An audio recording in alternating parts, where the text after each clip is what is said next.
এইভাবে একবার পরোটা বানিয়ে খেয়ে দেখুন, আলু পরোটা এবং ডিম পরোটা দুটো পরোটারই স্বাদ পাবেন একসাথে। তাছাড়া আলাদা করে সবজি করে খাওয়ার কোনো রকম ঝামেলা নেই, শুধুমাত্র একটু টমেটো সস দিয়েই খেয়ে নিতে পারবেন। আসসালামু আলাইকুম বন্ধুরা, কিচেন বাঙালিয়ানা চ্যানেলে আপনাদের সবাইকে স্বাগত জানাই। তো পরোটাগুলো বানানোর জন্য সবার প্রথমে একটা ডো মেখে নেব।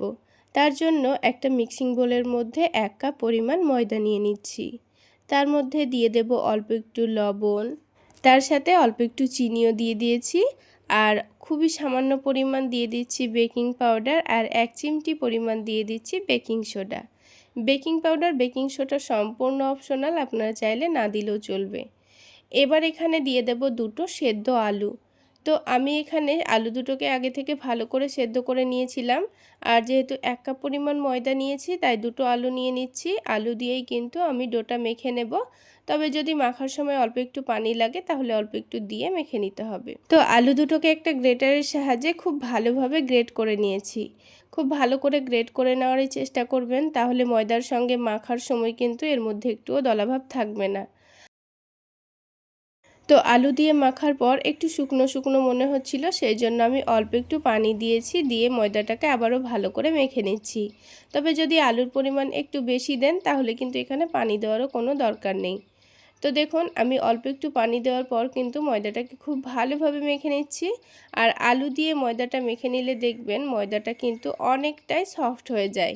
আর পরোটাগুলো বানিয়ে সারাদিন রেখে দিলেও কিন্তু একেবারেই তুলোর মতো নরম তুলতুলে থাকে। তো দেখুন অল্প অল্প করে তেল দিয়ে ডোটাকে আবারও একটু ভালোভাবে মেখে নিয়েছি। এখন এই ডোটাকে ঢেকে আমি 5 মিনিটের জন্য রেস্টে রেখে দেব। আর অন্যদিকে একটা প্লেটের মধ্যে দুটো ডিম ভেঙে নিচ্ছি। ডিমটাকে কিন্তু একটু ছড়ানো প্লেটের মধ্যেই ভাঙার চেষ্টা করবেন, তাহলে পরোটাগুলো বানাতে সুবিধা হবে। তো এবার এখানের মধ্যে দিয়ে দিচ্ছি অল্প একটু লবণ, অল্প একটু কাশ্মীরি রেড চিলি পাউডার, আর দিয়ে দিচ্ছি চাট মশলা।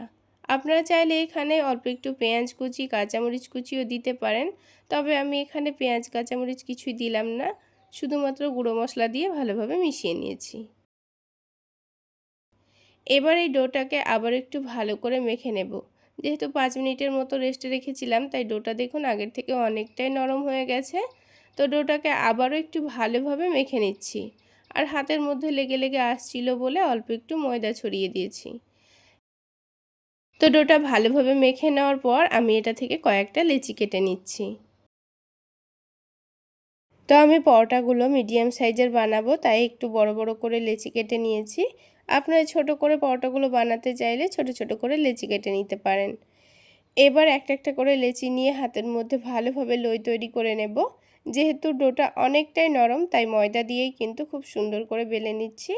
আর এই পরোটাটা কিন্তু আমি খুবই আলতো হাতে বেলে নিচ্ছি, কারণ এই ডোটা কিন্তু অনেকটাই নরম।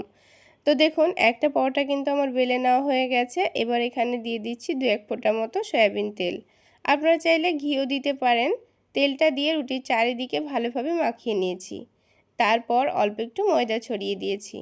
এবার খুব সুন্দর একটা পরোটার মধ্যে লেয়ার আসবে, সেই জন্য দেখুন আমি খুব সুন্দর করে রুটিটাকে ভাঁজ করে নিচ্ছি।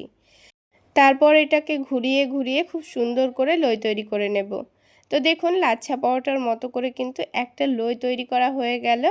ঠিক একইভাবে প্রথমে সবগুলো লই কিন্তু আমি তৈরি করে নেব, তাহলে পরোটাগুলো তৈরি করতে খুবই সুবিধা হবে। তো প্রথমে আমি একে একে সবগুলো লই তৈরি করে নিয়েছি। এবার প্রথমে যে লইটা আমি তৈরি করেছিলাম সেটা থেকেই কিন্তু আমি প্রথমে পরোটাটা বেলে নেব। তো বেলে নেওয়ার জন্য অল্প একটু ময়দা ছড়িয়ে দিয়ে আমি পরোটাটাকে বেলে নিচ্ছি। আপনারা চাইলে তেল দিয়েও বেলে নিতে পারেন। তো মিডিয়াম সাইজের একটা পরোটা কিন্তু আমি বেলে নিয়েছি। এবার এই পরোটাটাকে আমি ভেজে নেব। তো পরোটাটা ডিম পরোটার জন্য আমি এখানে ডিমের মধ্যে ডুবিয়ে ভালো করে ভেজে নেব। আপনারা চাইলে পরোটাটাকে এমনি একটু উল্টে পাল্টে সেঁকে অল্প একটু তেল বা ঘি দিয়ে ভেজে নিতে পারেন। তারপর পরোটাটাকে ভেজে নেওয়ার জন্য প্যানের মধ্যে অল্প একটু তেল হালকা গরম করে নিয়ে আলতো হাতে ডিমের ব্যাটার থেকে পরোটাটা তুলে তেলের মধ্যে দিয়ে দিয়েছি। তারপর দেখুন একদিকটা হয়ে আসলে উল্টে দিয়ে অপর দিকটাও ঠিক একইভাবে ভেজে নিয়েছি। কিছুক্ষণের মধ্যেই দেখুন পরোটাটা কিন্তু খুব সুন্দর ফুলে উঠেছে। তো দেখুন একটা পরোটা কিন্তু আমাদের ভেজে নেওয়া হয়ে গেল। এবার খুব সুন্দর কালার চলে আসলে পরোটাটাকে আমি তুলে নেব। তো এবার আমি আপনাদের আরও একটি পরোটা তৈরি করে দেখিয়ে দিচ্ছি। একটা পরোটা তো আমাদের তৈরি করা হয়ে গেল। তো বন্ধুরা, আজকের এই ডিম পরোটা রেসিপিটা আপনাদের কেমন লাগলো অবশ্যই কমেন্ট করে জানাবেন। আর ভালো লাগলে একটা লাইক শেয়ার করে দেবেন। আর আমার এই সহজ রেসিপিগুলো যদি ইউটিউব চ্যানেল থেকে দেখে থাকেন চ্যানেলটি সাবস্ক্রাইব করে দেবেন। আর ফেসবুক পেজ থেকে দেখে থাকলে পেজটি ফলো করে দেবেন। তো দেখুন বন্ধুরা, একে একে কিন্তু সবগুলো পরোটা আমি ভেজে নিয়েছি। এবার এই পরোটাগুলোকে কোনো রকম সবজি করার ঝামেলা ছাড়া শুধুমাত্র টমেটো সস দিয়ে খেয়ে নিতে পারবেন।